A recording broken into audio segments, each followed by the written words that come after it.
They said, the budget is of no consequence. What's important is the quality of your ideas. And I thought, I know what you guys are doing. You're trying to take away constraints so that I'm very creative. I said, look, okay, right, guys, I'm not going to say anymore. I'm leaving here. I'm going out of this room, and I'm going to come back in a week with an idea that you're going to want, and it's going to take you to your budget ouch point. I was completely making this up, but they loved that. It was like talk dirty, right? So about a week later, a motorbike pulls up outside this people's office, and a guy gets off, a motorcycle courier dressed in 18th century costume. He walks to the desk carrying a parcel. The parcel is wrapped in silk, and inside is a handmade box, scented wood. And inside that, when you open it, is a proposal printed in a special typeface on special paper. Just to say, look, we know we're not going to get this, but this is what happens when you challenge. And the proposal was, you do an opera. You're going to write it. You're going to costume it. You're going to light it. We're going to be there to help, but you do the whole thing. And they said yes. This is the Ideas Lab podcast, where you can learn from great creative and entrepreneurial minds how to turn your ideas into original businesses, books, and brands. Because in a crowded world, it pays to stand out. This is your host, John Williams, best-selling author and founder of the Ideas Lab London.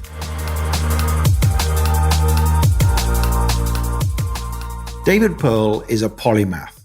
He's an innovator who works in business, the arts, and social change. And in businesses, he's run incredible projects like building a skeleton theatre on a clifftop in Portugal to have 1,500 of a corporation's staff come together and create an opera performance. He's recently launched for non-profit StreetWisdom. Anyone can download the instructions for running a street walk shop, as he calls it, to discover answers to their burning questions in the environment around them. David is also the author of several books, including Will There Be Donuts?, a book about meetings, and the new book, Wanderful, released in January 2020. If you're a creative with multiple interests, or you want to consult corporations in new and interesting ways, or you want to engineer experiences that impact people's lives in meaningful ways, you're going to love this interview.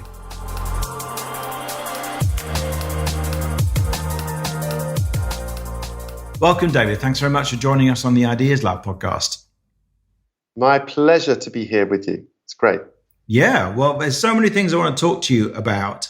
But let's start with the reason why I got in contact with you was because of StreetWisdom, which was a tour that I went on a couple of months ago. Why don't you explain for people what StreetWisdom is? Because I think people are going to love this. Well, StreetWisdom is a surprise to me, by the way. It was an idea that emerged from the work I do with business folk, which is to help them be more creative. And often I would take people out of their offices into the street because, well, you know, we all know that there's more stimulus out there, but also you sort of leave your identity behind in the building. And this was very interesting for the senior people who they go out on the street and they're just normal folk. So that got me starting to work in the street. And over time, I developed what I call a walk shop. See what I did there, John? I like it. But basically, it's a workshop stand in the street. I know, TM. And basically, it was what I wanted to do was create something, what I call liveware, which is a bit like software for living. And it's just a simple set of instructions that anyone could do anywhere in the world and get a result. And so basically, it's a very simple process that takes place in the street. There's three phases. You tune up your senses, you ask a question, and then wander around. Wandering there's a lot in that, but basically wander around asking the question of yourself, and if you like, of strangers, and notice the answers that you get back. And as we like to say at StreetWisdom, answers are everywhere. And then you share what you learned, if anything. And so it's very low key. You don't have to have been to an ashram or got the ayahuasca to do it. But it was deliberately a kind of entry level experience for people to really what I call urban mindfulness. But it's a sense of being able to find inspiration anywhere, anytime, not having to fly off to Machu Picchu to do it. That's basically what it is. And we put it up online 5 or 6 years ago. it's a shareware sort of system. There are no fees. We say you don't pay fees, you pay attention. And it's in 41 countries around the world now. There have been 700 plus events done by volunteers around the world.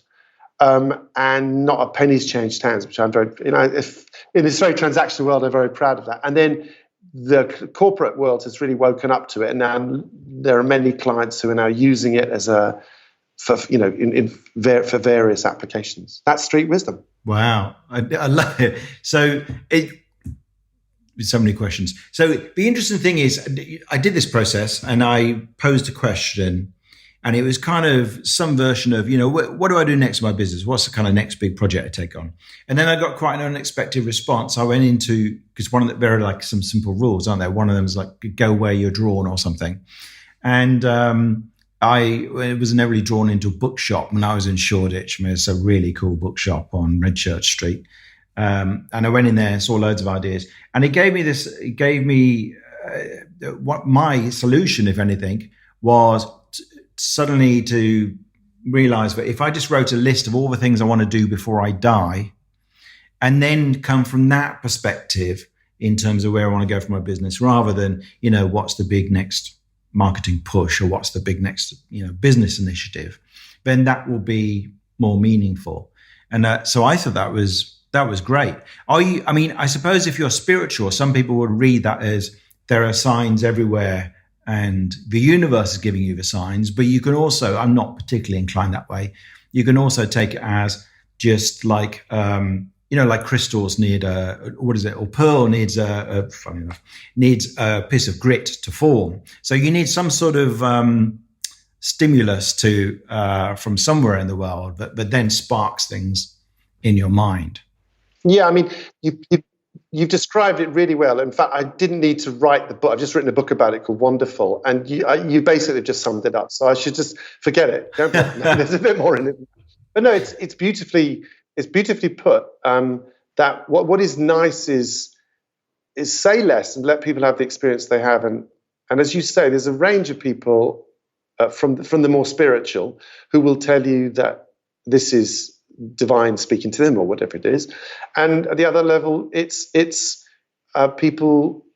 What I think a client put it very nicely. That she said, well, your unconscious mind's unconscious to you, but when you do this exercise, you find out what's in your unconscious mind. It's, in other words, a way for her of seeing what she's thinking, which I love that idea. So, and sometimes also it's a bit like probably the idea of your bucket list was sort of on the tip of your tongue, but possibly crowded out. So you stumble about and you're something, as they say, sort of flirts with you, and that brings that one forward. So it's lovely. And in a way, all the, I've read books about creativity exercise, and I've run workshops on creativity and written books about it. And as you have, and all creativity exercises come down to giving you some new stimulus so that you come up with a thought you haven't come up with before, or an awful lot of it is of that kind, I guess. Mm-hmm. Yeah, I mean, when I was writing the book, I came across, because you come across lots of brighter people than you who've thought of this stuff before. Arthur Koestler, who I love his writing, said something like this. Forgive me if I get it wrong, but creativity is a unique process where both the teacher and the pupil reside in the same person. Nice. Creativity is the process where the teacher and the pupil reside in the same person. And that sort of speaks to what I think you just said, which is there's somehow creativity is a way of you get to teach yourself what you need to learn. And it's messy often and frustrating. And it requires wandering. It requires a kind of getting lost and so on. And this is something that I realized doing Street Wisdom, watching it, and also watching people from a distance, because it's one thing when you know yourself, if you're teaching a course or you're working with executives, you can kind of you by force of personality or by sleight of hand you can get sort of help results happen. But when there's a Street Wisdom happening in Bolivia or in Mexico, and it's 3 or 4 degrees of separation from you get sort of data, you get sort of clean data on it. You say, oh, well, this really is happening. And I think that you consistently see people tripping over what they almost knew. Do you know what I mean? In that sense, and I find that very encouraging, and annoying as well, because at one level, you sort of sometimes like to shortcut it. But there is a process. There is this process of wandering, of kind of stumbling, of there's that famous Chinese phrase about, whereas we cross a river, we build a bridge. The Chinese view was, you cross a river by feeling your way across the stones. That sense of, the elements hidden to you. You don't know where the stones are, so you feel your way. And I think maybe we'll talk about improv at some point, which I've done a lot of. But I'm fascinated by creativity. But I've been doing it a while. I think many of us have. And it's slightly annoying that there's a mysterious element to it that remains. But that's what makes it exciting, isn't it? Because, like improv, or and I imagine the improv opera you do, which we'll talk about in a minute. It's the fact that you don't know how it's going to. Like, I think I wrote in one of my books, or maybe it was a quote from someone, I don't know.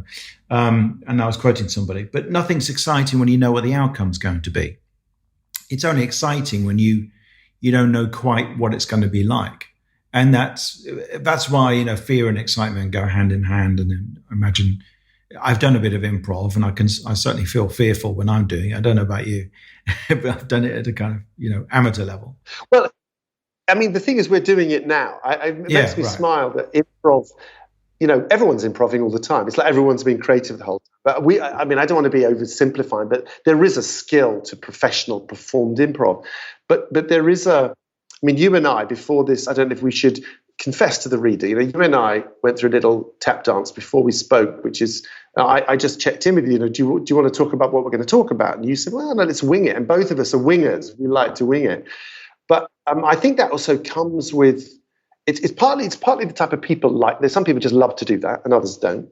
And there's also comes with experience, where you realize that actually winging it, well, in fact, what you're doing is you're hopping from a known island to a known island to a known island. It's probably way better than what your brain wants you to do, which is write it all down with arrows and Gantt charts and get it all fixed. And so I spend a lot of my time in boardrooms, as I'm sure you do, and in organizations and so on, where there is a very real tension between planning and riffing.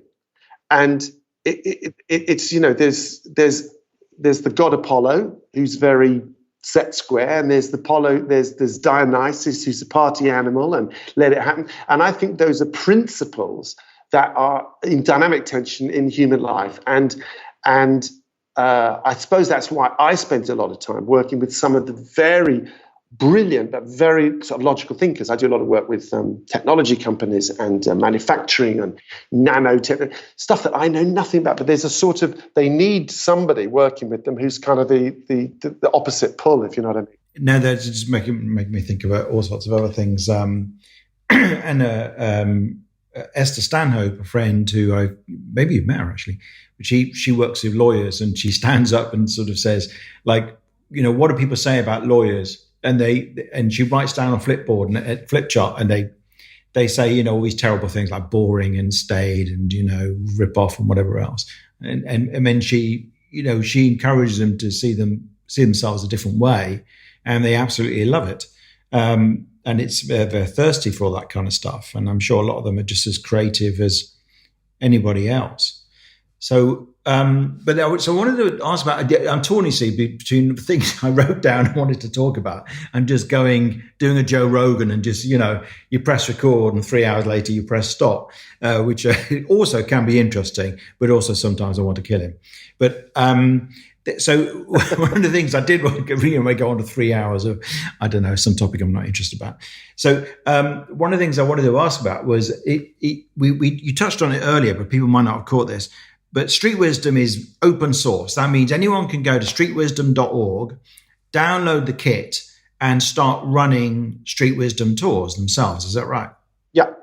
And what we do, and we don't police things because it's too exhausting, but also we don't seem to need to, because the kind of people that come to it are curious and they want support. So what happens is we make friends.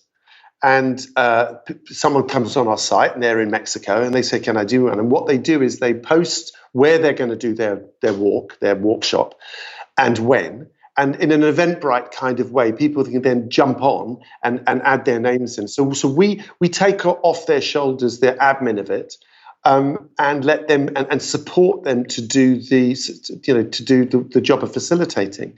And it's great. We've made there's a network of 3,000 plus people out there who we've never met at one level, a lot of them. And I'm thinking of actually starting to have meetups. Like we just, nominate a street corner in Hamburg and just see who shows up. And also see who doesn't show up, but you go, oh, you must be a StreetWisdom person. Anyway, we'll see. But it's the open source. The open source experiment's been really interesting because it's generosity based, and it's really nice to have something like that in a largely transactional, world, especially when there's educational learning. And I really did feel that it wasn't our place to charge for an experience, because the street is doing the work, if you like. So. What we do is we encourage an exchange of value, obviously, to make it, to recognize there is value being exchanged. So what we ask is for stories in return.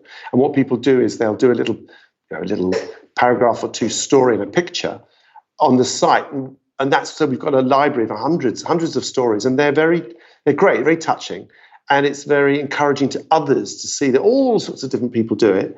And also helpful for me in the writing the book, because I had a set of sources to go to and individual stories to give as examples. So it's working very nice. It's working very nicely indeed. It's very interesting. And the corporate work, presumably you don't do that for free, because you have facilitators from. Is that the Pearl group that does that, or?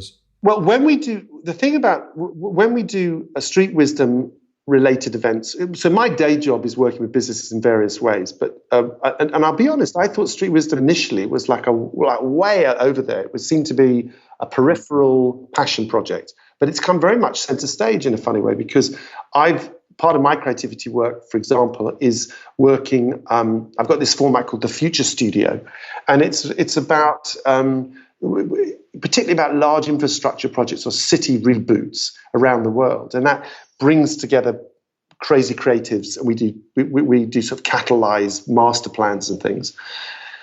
But of course, it relates very directly to life on the street. So in a way that I didn't expect, and we should talk about synchronicity a bit, because when you step into this world, the world of creativity, odd connections start to happen. You could say that is creativity, right?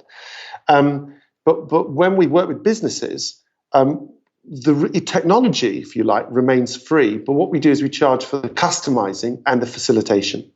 So it is true that you can facilitate a StreetWisdom for your mates using the information on the website, and it's simple and clear. But like most simple things, there's layers underneath. And when you're working with businesses, which we do a lot, it's very useful to have additional skills and experience working with business. So StreetWisdom remains free at the point of sale, but there are fees that are charged around to get the to apply the technology to a specific business need. So we work with Lush, for example, who were keen to look at how they could make more of an experience around their stores, or with Samsung, who were thinking about how to transform how people, turning their stores from selling boxes into experiences, and so on and so on.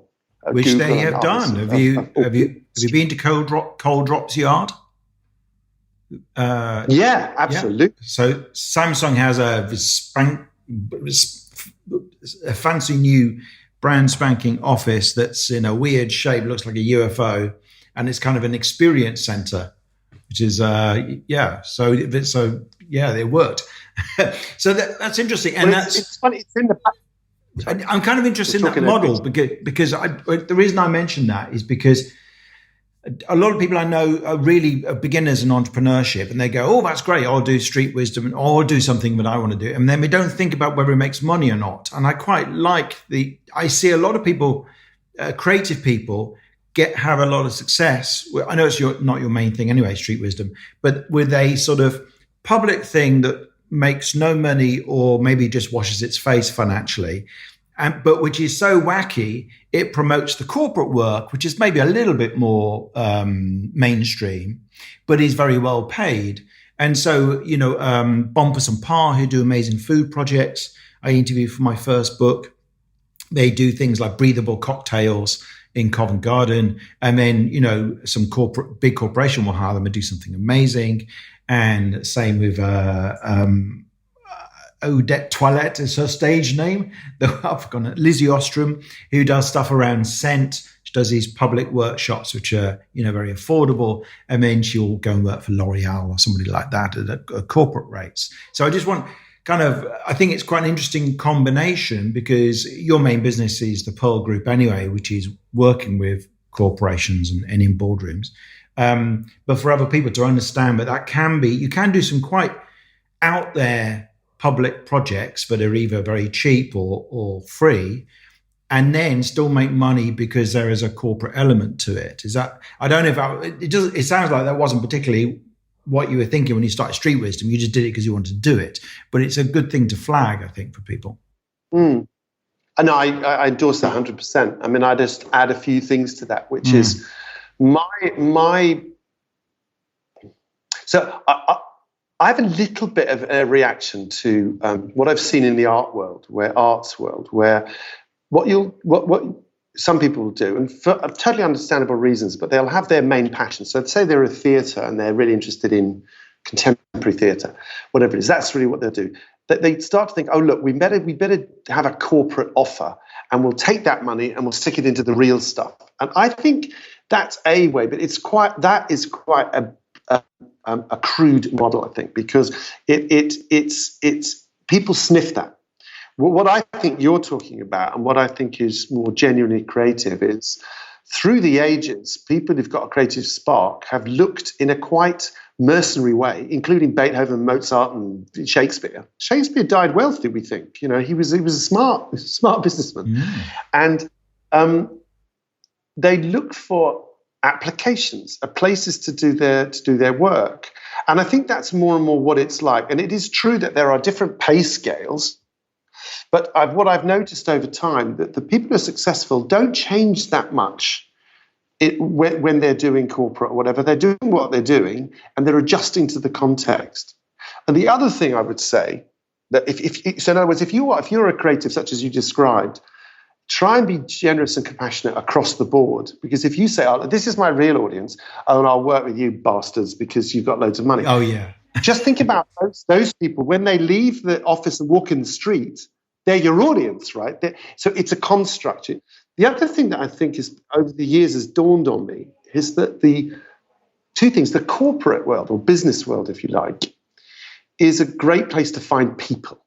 So if you're interested in working with people, you can either look for the paying audience, the punters, or you can work with the paid for audience, who are people who are paid to do their job. And as part of that, they have to schlep along and come and see you. Now, I'm open, right? Both are good. But if you want to work with lots of people, the business world is a great place to find people in a kind of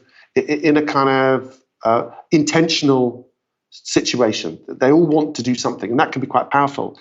And the second way of thinking about it that I think has helped me stay sane is that whether they realize it or not, the business world is investing in R&D for the world. So I think of what I do now, and I think that actually I've been lucky enough that businesses have paid me to research and develop stuff that I can then, I can offer Street Wisdom, because it's been R&D'd in business. Now, I don't put that on my invoices. Thank you for the R&D.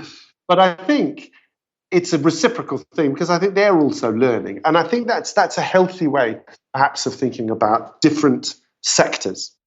Yeah, no, I like that. And that makes sense. And that's certainly the model I would have in mind. And both things work, and both things are enjoyable, or you set them up in a way that makes them enjoyable for you. And you, it made me think while you were talking about this thing I read about earlier today when I was looking up your bio of where you set up a theatre on a cliff top or something. Where was this and what's the story? This is for a corporate gig, right? It's my first corporate gig. Wow. It's this is a good example of people talk about these dramatic moments in life, these turning points, and this genuinely was a turning point. And it was also a creative point because it was when two worlds collided, or in my case, three. So basically, I was at the time, it was the early 90s, and I was passionate about opera, running an opera and circus company, and doing a show on the BBC, and basically, an out-and-out lovey. But broke, by the way. But I didn't care. I didn't mind because I was doing my life's work, and I got a call from one of the world's big service companies, big consultancies, and I'd never heard of them, which annoyed them a lot. But they were thinking about how to bring creative arts possibly into their business for two reasons. One is to see if it could help people connect with each other in ways they wouldn't have dreamed possible, was their quote. And the other was whether it could be used to sort of woven into their thinking processes for their business. Now, I didn't know who these people were, but and I didn't go there looking for a job. It sounded intriguing. And actually, I tell you what actually happened was they phoned and I started talking and I got excited because it sounded to me like a hybrid of three things that really interested me, which was performing arts, self-development, because I'd gone through my own ups and downs and dark periods and therapy and whatever. And I think, and if you know anything about theatre, it's very, it's not about de-armoring. It's about understanding how the human being works. So I was very interested in that. And the third area was actually making some money because I just got married. And it was like, well, that would be nice. So there are these three interlocking things. Anyway, so I'm rabbiting on the way I do, and you do, we're rabbiting on. And when you're on the phone and you think, you've got people, you've got them by the throat. They are hanging on every word. You can hear a pin drop. And I take the reins and I go with it. And I must have spoken for 17 minutes uninterrupted. And then I just asked them, what do you think? And realized they had actually been cut off after 30 seconds. I'd literally been talking to myself. That notwithstanding, I walked into their offices a couple of days later, and it really intrigued me and also slightly irritated me because they said something which is you hope to hear and dread to hear, which is I asked them about the budget. They had this event they wanted to do. It was 10 weeks away. They'd got the hotel. They got 1,500 people showing up, but no content. They didn't have the content of this conference they were going to do. It was an internal get together, and they didn't know what to do. And I said to them, what's the budget? I'm just bullshitting about it. I know you have to ask that at some point, right? And they said, the budget is of no consequence. What's important is the quality of your ideas. And I thought, I know what you guys are doing. You're trying to take away constraints so that I'm very creative. I said, look, okay, right, guys, I'm not going to say anymore. I'm leaving here. I'm going out of this room. And I'm going to come back in a week with an idea that you're going to want, and it's going to take you to your budget ouch point. I was completely making this up, but they loved that. It was like talk dirty, right? So a week later, and this actually was an interesting exercise for creative people, because it is true that I think you'll agree that constraints make you more creative, right? But there is something very odd, like constraints of budget, constraints of time. But there is something about when someone says, what if the budget was of no consequence? It's a different kind of crisis that goes through your mind, because suddenly the challenge is, how daring can I be? How great can I be? I've got no excuse. So I thought, look, we're not going to get this job, but let's go for it. Let's just go for it. And I have this kind of community of creative mates, and I rang them up variously and just said, look, we're not going to get this job, but let's show them what it looks like when you irritate and creatively challenge a group of creative people. So about a week later, a motorbike pulls up outside this people's office, and a guy gets off, a motorcycle courier dressed in 18th century costume. He walks to the desk carrying a parcel. The parcel is wrapped in silk, and inside is a handmade box, scented wood. And inside that, when you open it, is a proposal printed in a special typeface on special paper. just to say, look, we know we're not going to get this, but this is what happens when you challenge. And the proposal was, you do an opera. You're going to write it. You're going to costume it. You're going to light it. We're going to be there to help, but you do the whole thing. And they said yes. Fast forward 10 weeks, we're on the clifftop in Portugal, and my life just changed because I looked from the darkness into the show and realized, you know what? I do love being in the spotlight, but I like this more. There's something about watching other people flourish and have a taste of what you've come used to, a taste of magic, if you like.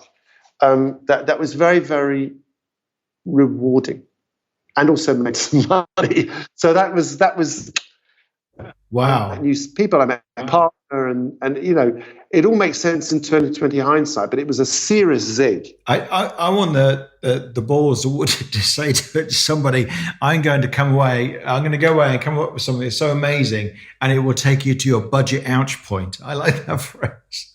Well, I've got to tell you, to be really honest, what you need to do that is total ignorance, because I've never said that again, ever. You know, you do it once. I know. I got him a Guardian newspaper once for the first piece of writing I ever did, and they said, well, you got to fit it within 1,200 words. I said, I can't write it in 1,200 words. They said, the Secretary of State for Health has to write it within 1,200 words. I said, I can't do it. And he goes, all right, then you can have more. Just like, isn't it? I don't think I would do that now, but because I was completely naive, I had no idea. I was talking to one of the editors of the Guardian. Naivety is a great. Yeah, naivety is great. Either know nothing or everything. But that, again, in creativity, it's a common thing I've seen in my creative colleagues and other creatives. I counsel startups and so on now, and it's something to see, which is, it's a bit like there's your first album, and you don't know any better, so you just throw yourself at it. Then comes the second album, which is hard because you had a hit album the first time. It's much harder the second album, but the really important one is the third album, or the third iteration, whether it's the third product, or whatever, or the third job, where you start to go, is this real? Oh yeah, there is something here. I think you have to go through that kind of dazzling, naive stage, sort of crushing anticlimax, and then go, okay, what is really here? So it's up and down, right? I found that quite encouraging. My third book possibly coming up next year. That's encouraging. And you said, I think just before we started, you said, we all mentioned your book at the end, but just before we started, you said you've only had one idea. I mean, it's basically everything's based on that one idea, like all creative people. And if that's the case, what is your one creative? What is this one idea of yours, do you think? Oh man, I wish you hadn't asked. I'll tell you at the moment what I think it is, and then I can. It's suppose it isn't really an idea. You have a zillion ideas, but it's around a central core, and decades of work, looking back, whether it's all the work I've done on meetings. I've written books on meetings, or work on story, or the work in the street, or the work in what I call experience engineering. It sort of boils down to something. It's a little bit. If when I say it to you, it's going to be a bit Hallmark. But it's the magic of the everyday, really. And it's a surprise to me, because I thought I started at the age of 9 at the Opera House as a singer, and it's very nothing. It doesn't appear to be anything to do with the everyday. It seems about as artificial as it can be. But I think in this life that I'm living, for some reason I've been driven into very everyday situations, and to sort of hunt out the magic that's there. And it's a surprise to me. And to be honest, it's hard. It might have been easier to because I worked in the film business, and the lure of these apparently more artificial, apparently they're not actually, but apparently more artificial worlds. It seems like, that would be more comfortable. You are where you are, man. And it seems to me that again and again, I find myself in the situation of what I'm trying to do is juice the everyday for the amazing stuff that's there, because it's about being alive, and it's about what we can do here with the resources that we've got. We don't have to fly off there. What can we do? So that appears to be what it is. I'll let you know when it changes, or when I learn a bit more. It sounds very good to me. God is in the detail, Lord, is perhaps some version of that. I like it. And your book, Wanderful, with an A, which, by the way, Amazon doesn't like, because when I searched for it earlier, it corrected it to Wonderful with an O, and then couldn't find your book.